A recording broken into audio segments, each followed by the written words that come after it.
প্রিয় দর্শক, গত ২রা জুলাই ২০২৫ দক্ষিণ চব্বিশ পরগনার বারাসাত স্টেশনে নেমে অধ্যাপক সুধাকর সর্দার, সঙ্গীত শিল্পী গোষ্ঠবিহারী কয়াল এবং আমি যাচ্ছিলাম দক্ষিণ চব্বিশ পরগনার জয়নগর থানার রাজাপুর গ্রামে। দুপাশে বর্ষা স্নাত গ্রাম বাংলার শ্যামল ক্যানভাস। অনুষ্ঠিত হবে মহাপরিনিব্বাণপ্রাপ্ত সুদর্শন মণ্ডলের স্মরণ সভা। গ্রামে ঢুকতেই চোখে পড়ে দুটি প্যান্ডেল। একটিতে ব্রাহ্মণ ডেকে এনে অনুষ্ঠিত হচ্ছে সুদর্শন মণ্ডলের আদ্যশ্রাদ্ধ, মাইকে বেজে চলেছে জয় রাধে কীর্তন। অন্যটিতে গুণীজনদের নিমন্ত্রিত করে চলছে স্মরণ সভার আয়োজন। স্মরণ সভার আয়োজন করছেন সুদর্শন মণ্ডলের বড় ছেলে রামদেব মণ্ডল এবং হরপ্রসাদ মণ্ডল। সঙ্গে রয়েছেন তাদের মা ভারতী মণ্ডল, স্ত্রী, কন্যা এবং পরিজনেরা। দুটি অনুষ্ঠান দুটি জায়গায় একদিনে হওয়ার জন্য গ্রামবাসীদের মধ্যে বেশ উৎসাহ। আমরা বিষয়টিকে বোঝার জন্যে প্রথমে শ্রাদ্ধ অনুষ্ঠান বাড়িতে ঢুকে পড়ি। তখন খাওয়া দাওয়ার প্রস্তুতি চলছে। সাংবাদিকদের দেখে অনেকে উৎসাহী, আবার অনেকে বেশ বিরক্ত। আপনার একটু নামটা বলবেন? আপনার কাছে নাম কি জন্য? আমি খাওয়ার সময় আপনার কাছে নাম বলতে এসেছি। উনি একটু বিরক্ত হচ্ছেন। আমি খাওয়ার সময় কি বলেছি? আমি খাওয়ার সময় নাম বলতে এই ওর কাছে। তোরা কি ভালো নাম করতে এই জায়গায় না? একজন তো একেবারে বলেই ফেললেন যে এই শ্রাদ্ধ অনুষ্ঠান করার জন্যেই নাকি চিকাগোতে ভাষণ দিয়েছিলেন বিবেকানন্দ। একটাই কারণ, বিবেকানন্দ আমেরিকায় গিয়ে এটাকেই প্রমাণ করেছিলেন। কি নাম? শ্যামপ্রসাদ মণ্ডল। আপনি কে? শ্যামপ্রসাদ। আমরা এসেছি সুদর্শন বাবুর কোন ছেলে আপনি? সেজ ছেলে শ্যামপ্রসাদ মণ্ডলের কাছে এসেছি। উনি খাচ্ছেন। আপনি বিরক্ত হচ্ছেন না তো? না না, আজকে আপনারা ভাইয়েরা দুই ধরনের ব্যবস্থা করছেন। একটা হচ্ছে ও পাশে আপনাদের বড় দাদা সে শ্রদ্ধা অনুষ্ঠান করছেন, আর আপনারা ব্রাহ্মণ ডেকে এনে শ্রাদ্ধ করেছেন। কেন আপনার মনে হলো যে শ্রাদ্ধ করা উচিত?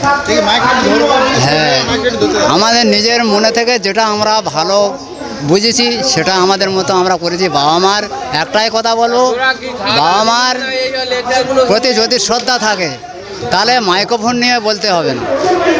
বাবা মার প্রতি যদি শ্রদ্ধা থাকে মাইক্রোফোনে বলতে হয় না। নিজের মনের যদি মন পরিষ্কার থাকে, মন যদি ভালো থাকে, বাবা মার প্রতি যদি একটা শ্রদ্ধা থাকে, আমরা তাহলে ব্রাহ্মণ ডাকতে হয় কেন? বড় দাদারা ওখান থেকে হচ্ছে চলে গেছে, ছোট ভাইরা এখানে নেড়ে কুকুরের মতো পড়ে আছে। বড় দাদা গঙ্গা থেকে ব্রাহ্মণ ডাকতে হবে, যেহেতু পূর্বপুরুষ করে এসছে, বাবা মারা মেনে এসছে, হ্যাঁ সেই মতো করে এসছে।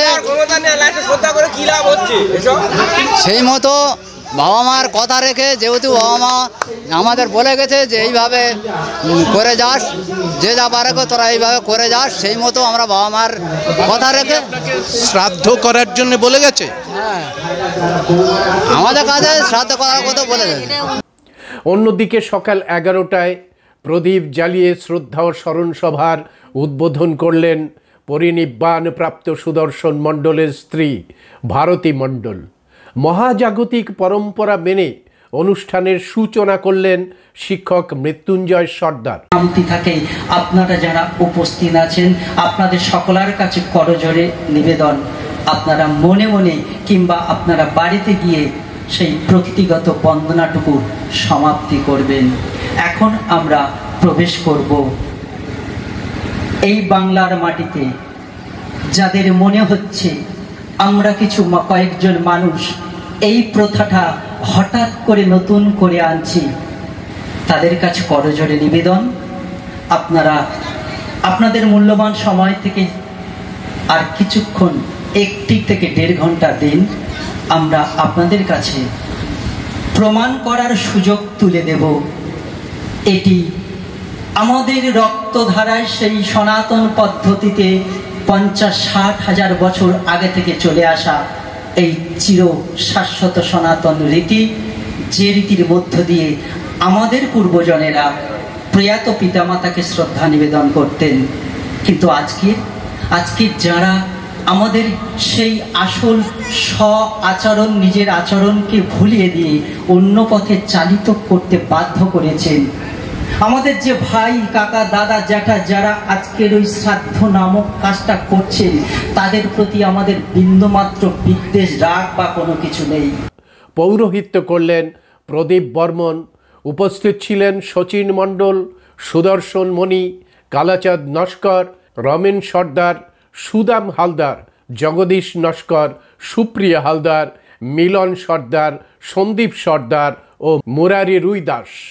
পয়লা মে 52 সালে এলেন সুভদ্রানী বলে, ধন্য হলো রাজাপুর তোমাকে পেয়েছে বলে। পয়লা সঙ্গীতের মাধ্যমে সুদর্শন মণ্ডলকে স্মরণ করলেন গোষ্ঠ বিহারী কয়াল। সুভদ্রানীর বলে, ধন্য হলো রাজাপুর তোমাকে পেয়েছে বলে। গান গাইতে গাইতে কান্নায় ভেঙে পড়লেন জয়দেব কুমার মণ্ডল এবং রামদেব মণ্ডল। ব্যথিত বকুল ঝরে পাখি ভোলে গান, নদী কলতান পাখি ভোলে গান, নদী কলতান কাঁদে ওই বালু চরে, কাঁদে ওই বালু চরে। তুমি নাই বলে স্মৃতি বেদি মোলে, ব্যথিত বকুল ঝরে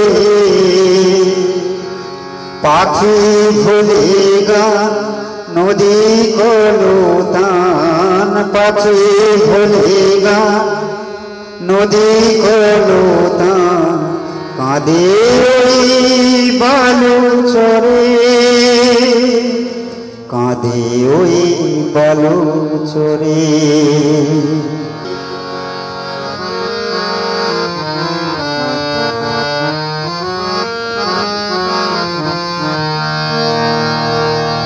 দুঃখ ভরা আশা স্বপ্ন দিয়েছ, সুখ দিতে শত বেদনা বয়েছ।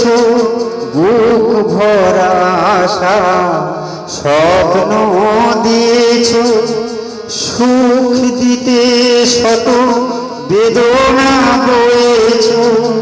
ভাবিনি এভাবে দূরে চলে যাবে, ভাবিনি এভাবে দূরে চলে যাবে।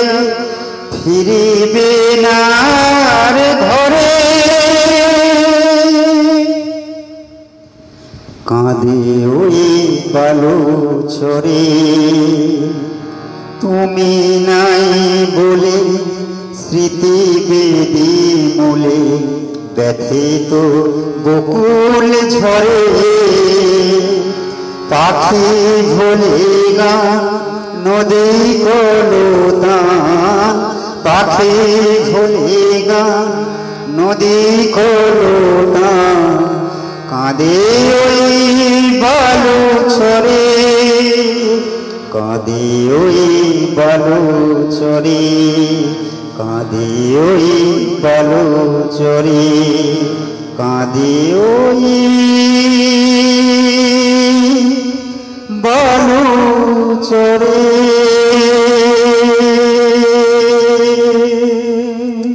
একালের প্রজন্ম যে আর ওই ব্রাহ্মণবাদী অনুশাসনে আবদ্ধ থাকতে চাইছে না, তা প্রকাশ পেল রীতিকা মণ্ডলের গানে।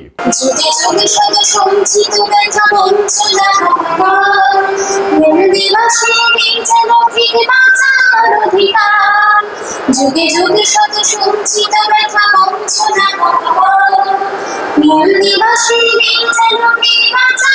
অধিকার।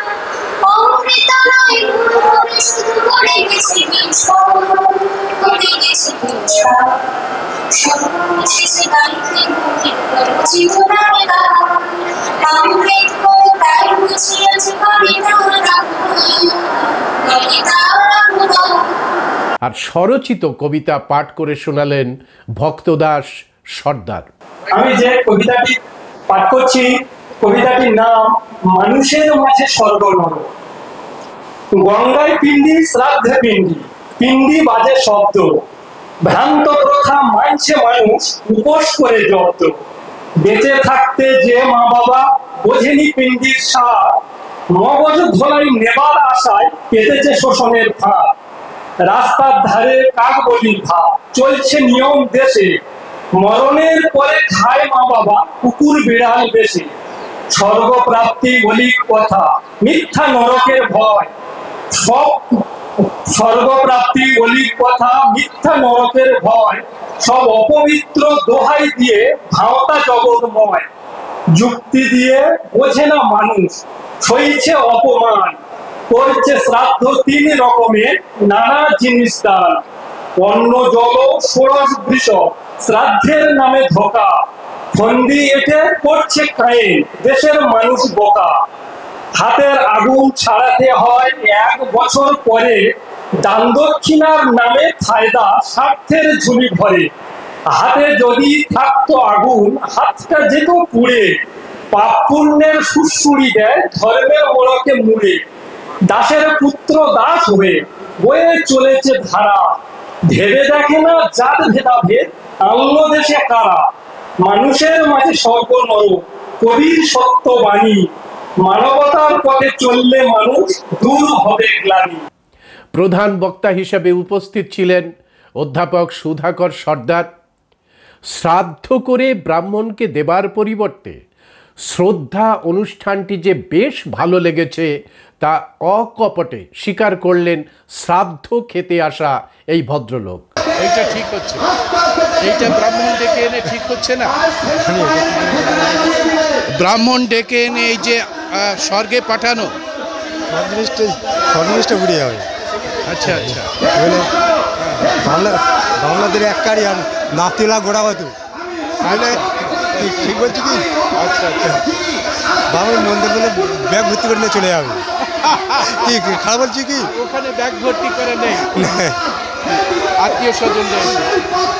গ্রামের মেয়েরা অবশ্য বলতে চাইলেন যে 2টি অনুষ্ঠান না করে যদি একটি অনুষ্ঠানের মধ্যে দিয়ে শ্রদ্ধা নিবেদন করা হতো তবে আমরা খুশি হতাম।